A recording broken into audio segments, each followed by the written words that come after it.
I stuffed Liz's hoodie into my bag.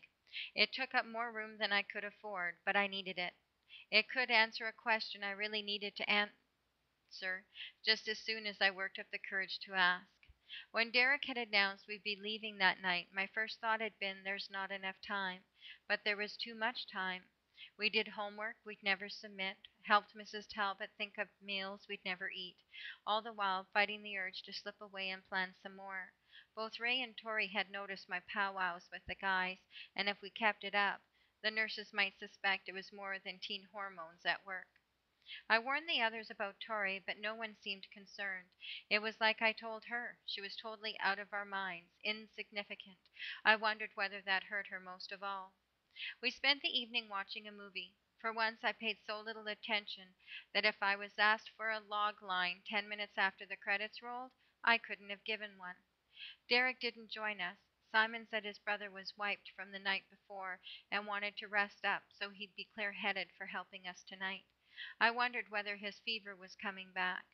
When Mrs. Talbot asked after Derek, Simon said he wasn't feeling great. She tattooed and withdrew to play cards with Mrs. Abdu, not even going upstairs to check on him. That's how it always was with Derek. The nurses seemed to leave him to his own devices, like his size made them forget he was still a kid, or maybe, given his file and his diagnosis, they wanted as little contact with him as possible. Did he notice how they treated him? I'm sure he did. Nothing escaped Derek, and I suspected it only reinforced that he needed to be in here. As the movie droned on, I fretted about him. He had been so careful not to let Simon know he had been sick. If Simon could tell he wasn't feeling great, that had to mean he was too sick to hide it. I slipped from the media room, got 4 Tylenol and a glass of water, and took it upstairs. I tapped on the door. No answer. Light shone under it, but he could have fallen asleep reading, or be too sick to answer. I rapped again, a little louder. Derek, it's me. I brought you water and Tylenol. Still nothing. I touched the doorknob, cold under my fingertips. He was probably asleep or ignoring me. I'll leave it here. As I bent to set the glass on the floor, the door opened just enough for me to see Derek's bare foot. I straightened.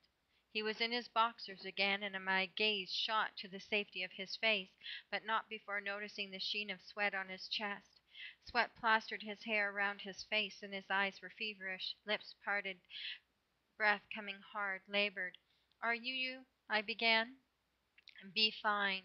He ran his tongue over his parched lips and blinked hard, as if struggling to focus. When I held out the glass, he reached for it through the gap and took a long gulp. Thanks. I handed him the Tylenol. Are you sure you're okay? Good enough. He braced the door with his foot and reached around his back, scratching. Maybe you should take a bath, I said. A cold bath for your fever. Baking soda would help the itching. I could get. Nah, I'm okay. If you need anything, just rest. Go back down before someone notices. I headed for the stairs. Chloe, I glanced back. He was leaning out the door. Nothing to Simon, okay, about how bad I am? He knows you're not feeling well. You really should tell. I'm fine. You're not fine. He's going to figure that out. He won't. I'll take care of it. He withdrew and the door clicked shut.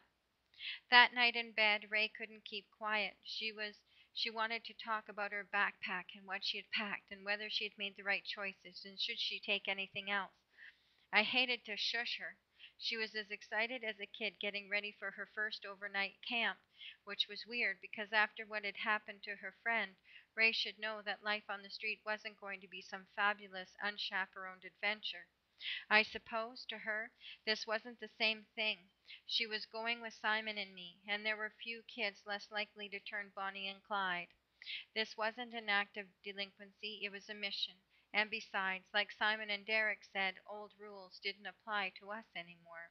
'Cause we're special. She gave a bubbling laugh. That sounds so lame, but that's what everyone wants, isn't it? To be special. Do they? There were a lot of things I wanted to be. Smart, sure. Talented, definitely. Pretty, okay, I'd admit it. But special? I'd spent too much of my life being special. The rich girl who lost her mother, the new kid in class, the drama major who didn't want to be an actor. For me, special meant different, and not in a good way. I'd wanted to be normal, and I guess the irony is that the whole time I was dreaming of a normal life, I already had one, or a whole lot closer to it than I'd ever have again. But now I watched Ray lying on her stomach, matches in hand, struggling to light one with her bare fingertips, the tip of her tongue sticking through her teeth, determination bordering on desperation, and I could see how badly she wanted a supernatural power. I had one, and I cared so little for it that I'd gladly give it to her. It was like in school, when other girls drooled over designer jeans, counting the babysitting hours until they could buy a pair, and I sat there wearing mine, four other pairs in the closet at home, no more meaningful to me than a pair of no names. I felt guilty for not appreciating what I had. But necromancy wasn't a pair of expensive jeans, and I was pretty sure my life would be better without it. Definitely easier. And yet, if I woke tomorrow and couldn't talk to the dead, would I be disappointed? I think it's getting warm, she said, pinching the match head between her fingers. I crawled out of bed. Let me see. No, she pulled it back. Not yet. Not until I'm sure. Was Ray half demon? Derek said they did burn things with their hands, but her age. Ray should have been lighting that match no problem. But then he'd never heard of a necromancer who woke up one morning and suddenly started seeing ghosts everywhere. Usually it was a gradual process. Wasn't that typical for development in general? A book might say at 12, children beginning a process of puberty, ending at 18. But that's a generalization. You get girls like me and guys like Derek, neither of us fitting the norm. Maybe Ray's supernatural powers were late blooming, like me in my period. And maybe my powers were like Derek's puberty, the changes hitting all at once. Apparently, half demons had a human mother and a demon father, who'd taken human form to impregnate her. That fit Ray's history, with a mother who'd given her up at birth, no father in the picture. Smoke, she squealed before slapping a hand over her mouth. She waved the match. I saw smoke, I swear. Yes, I know, I need a life. But it was just so cool. Here, watch. She pulled another match from the book. Was Ray a half demon? I really hope so.